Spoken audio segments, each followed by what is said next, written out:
Good morning students. बेटा देखिए, आज का जो हमारा टॉपिक है वो है बीएच कर्व या हिस्टैरिसीस लूप। तो पहले इस बात को समझिए कि आखिर बीएच कर्व क्या है।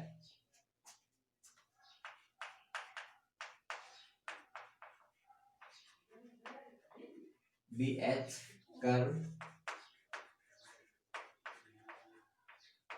Hysteresis loop.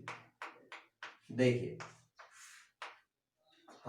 हमें क्या करना है कि हमें वेरिएशन शो करना है कि अगर हमारे पास एक फेरोमैग्नेटिक मटेरियल है तो फेरोमैग्नेटिक मटेरियल को अगर हमने किसी मैग्नेटिक फील्ड के अंदर रखा हुआ है और वहां पर जो मैग्नेटाइजिंग फील्ड की जो इंटेंसिटी है वो हमारे पास है H और जो मैग्नेटिक इंडक्शन इंड्यूस होता है वो है B।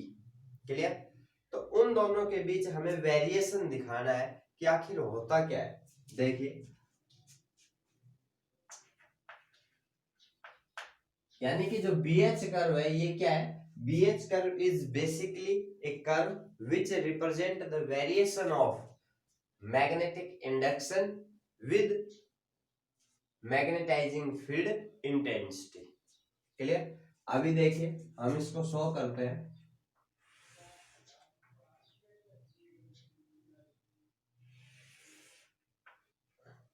ये हमने दो एक्सिस लिए और ये जो एक्सिस है इधर हम H लेकर चल रहे हैं और इस एक्सिस की तरफ B लेकर चल रहे हैं।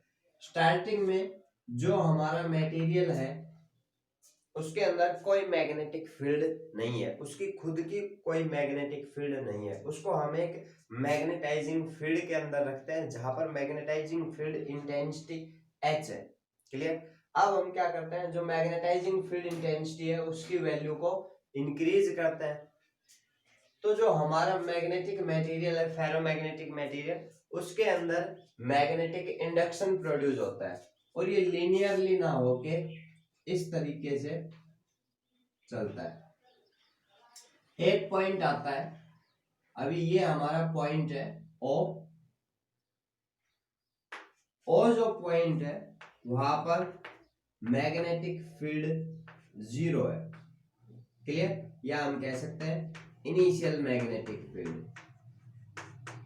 अभी इसके बाद ये जो पॉइंट है, ये पॉइंट है A, ये है हमारा सैचुरेशन पॉइंट। सैचुरेशन पॉइंट का मतलब है कि यहां हमने क्या किया, H मैक्सिमम। देखिए, हमने क्या किया कि जो मैग्नेटाइजिंग फील्ड इंटेंसिटी थी उसको इंक्रीज किया, 0 से इंक्रीज करते गए कहां तक पहुंच गई, A तक पहुंच गई। अगर हम H से आगे भी अगर मैग्नेटाइजिंग फील्ड इंटेंसिटी को इंक्रीज करते हैं तो मैग्नेटिक इंडक्शन इंक्रीज नहीं होता। यानी ये जो पॉइंट है A, ये हमारा सैचुरेशन पॉइंट है। उसके बाद हम मैग्नेटाइजिंग फील्ड इंटेंसिटी को डिक्रीज करते हैं। तो जब हम डिक्रीज करते हैं तो हम देखते हैं कि जो वेरिएशन आता है, जो हमारी कर्व है वो वापस AO पाथ से वापस नहीं आएगी, वो एक नए पाथ से वापस आती है इस तरीके से। ये मैं क्या कर रहा हूं, यहाँ पर मैग्नेटाइजिंग फील्ड इंटेंसिटी को डिक्रीज कर रहा हूं। क्लियर? अभी यहां से अगर आप फिर से इंक्रीज करेंगे तो इस तरीके से आपको कर्व मिलेगी। ये हमारी हिस्टैरिसीस लूप है। क्लियर? इसको बोलते हैं हम BH कर्व। अब B और H के बीच में, अभी देखिए यहां पर हमें दो पॉइंट समझने को मिलेंगे। एक तो है हमारा पॉइंट OC और एक हमारा OD। अभी देखिए, ये जो OC जो लाइन आपको नजर आ रही है ये क्या है, OC को मैं यहां पर रिप्रेजेंट कर रहा हूं रिटेंटिविटी से।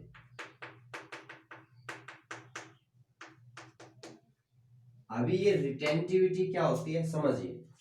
स्टार्टिंग में जो हमारा मटेरियल था उसका मैग्नेटिक फील्ड 0 था, हमने मैग्नेटाइजिंग फील्ड इंटेंसिटी को इंक्रीज किया, उसके अंदर मैग्नेटिज्म इंड्यूस हुआ।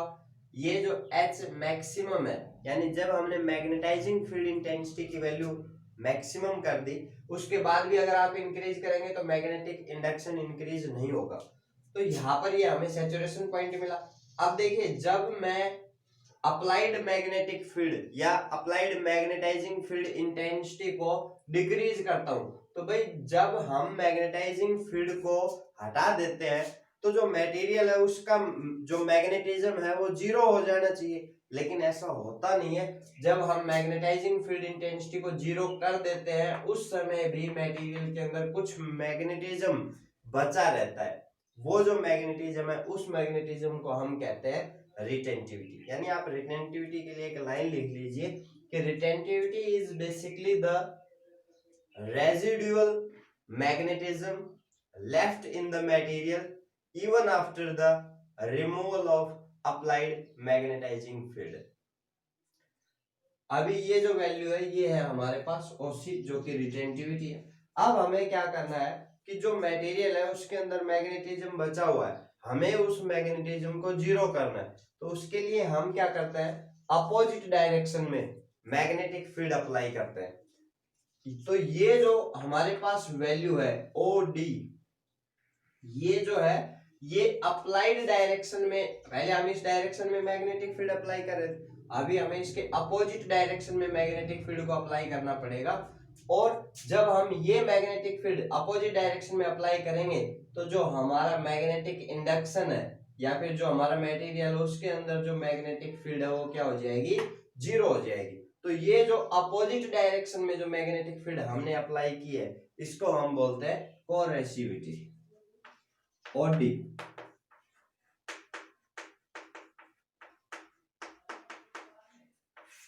अभी समझिए कोरेसिविटी क्या है। Coercivity is the amount of magnetic field applied in opposite direction to reduce the retentivity zero. Retentivity को जीरो करने के लिए या मटेरियल के अंदर जो मैग्नेटिज्म है उसको जीरो करने के लिए हमने अपोजिट डायरेक्शन में एक मैग्नेटिक फील्ड अप्लाई की और उसको हम बोलते हैं कोरेसिविटी। क्लियर। अभी ये हमारे पास BH कर्व है, तो ये जो कर्व है ये बेसिकली अगर हम मानकर चले तो थोड़ी देर के लिए हम ये बोल देते हैं कि ये जो कर्व है ये किसके लिए है, स्टील के लिए। क्लियर। अभी सेम कर्व अगर मैं सॉफ्ट आयरन के लिए बनाता हूं,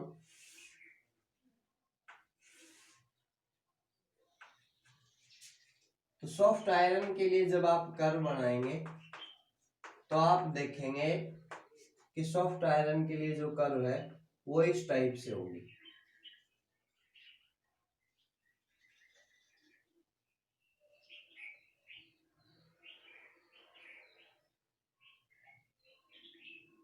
क्लियर।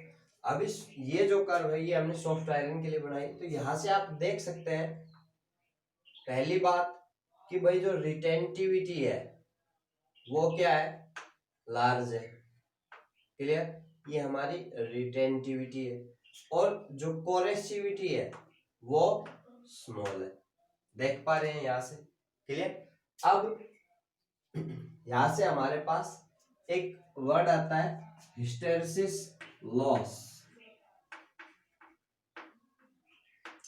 ये जो हिस्टेरेसिस लॉस है ये बेसिकली क्या है कि area of BH curve,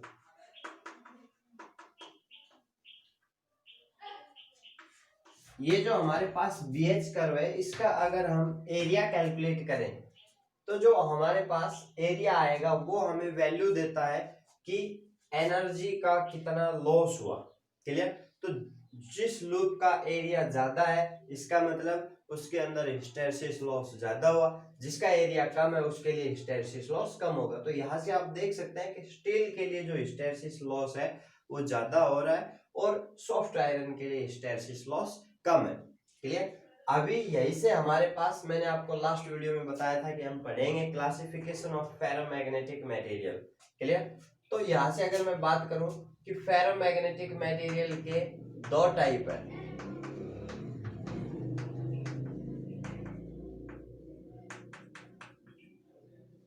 ferromagnetic material के हमारे पास दो टाइप है। पहला है सॉफ्ट मैग्नेट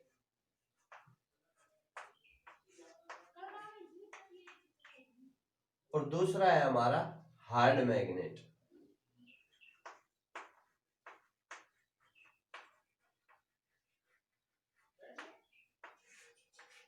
अभी देखिए सॉफ्ट मैग्नेट के केस में क्या है, जो सॉफ्ट मैग्नेट होंगी उनके लिए, जैसे कि अगर हम बात करें सॉफ्ट मैग्नेट की, तो जो सॉफ्ट आयरन जो है वो हमारे लिए सॉफ्ट मैग्नेट है। तो यहाँ से आप रिलेट कर सकते हैं कि जो रिटेंटिविटी है वो हाई होगी, परमिएबिलिटी हाई होगी। अब परमिएबिलिटी को समझने के लिए क्या करेंगे कि भाई परमिएबिलिटी हमारे पास क्या है, mu is equals to B by H. अगर मैग्नेटाइजिंग फील्ड कम हो और मैग्नेटिक इंडक्शन ज्यादा हो तो इसका मतलब है कि जो परमिएबिलिटी हमारे पास लार्ज है। तो यहाँ से आप देख सकते हैं कि H की वैल्यू तो कम है लेकिन B की वैल्यू ज्यादा है। क्लियर? तो रिटेंटिविटी की जो वैल्यू है वो सॉफ्ट आयरन के लिए ज्यादा होती है, स्टील के लिए कम होती है। लेकिन कोरेसिविटी ये जो वैल्यू है, क्लियर, ये आप देख पा रहे हैं कि सॉफ्ट आयरन के लिए जो कोरेसिविटी है वो कम होती है और स्टील के लिए ज्यादा होती है। तीसरी अगर हम बात करें, रिटेंटिविटी हो गई, कोरेसिविटी हो गई, परमिएबिलिटी भी आप देख सकते हैं, परमिएबिलिटी सॉफ्ट आयरन के लिए ज्यादा। चलो मैं इन पॉइंट्स को लिख देता हूं। पहले परमिएबिलिटी,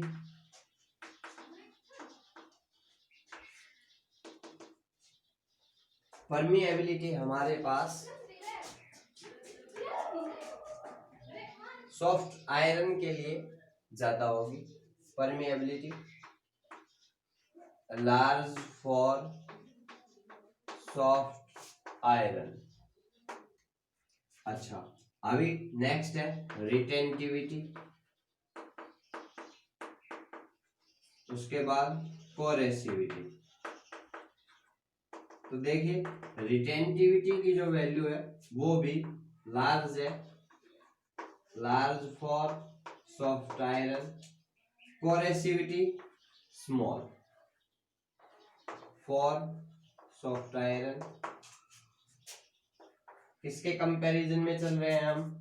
स्टील के कंपैरिजन में चल रहे हैं, देन स्टील। क्लियर? मोर परमिएबिलिटी, रिटेंटिविटी, कोरेसिविटी। अगर हम बात करें यहां से हिस्टेरेसिस लॉस की, तो हम देख सकते हैं जो हिस्टेरेसिस लॉस की जो वैल्यू है हमारे पास वो सॉफ्ट आयरन के लिए कम है। हिस्टेरेसिस लॉस की value small for soft iron than steel. Clear? तो अभी ये जो हमारे पास BH कर्व था इसके बेस पर हम क्या बता सकते हैं कि जो फेरोमैग्नेटिक मटेरियल्स हैं इनके डिवीजन कर सकते हैं। क्लियर? तो इस वीडियो में आपको ये बातें पता चली। नेक्स्ट जो वीडियो होगी उसके अंदर हम आपको इलेक्ट्रोमैग्नेट, परमानेंट मैग्नेट कैसे बनाए जाते हैं, क्या उनका यूज होता है, कौन से मटेरियल है जो कि यूज होंगे, उनके बारे में स्टडी कराएंगे। और कल हमारी यूनिट जो है वो खत्म हो जाएगी। आप अपनी स्टडी को कंटिन्यू रखिए। Thank you.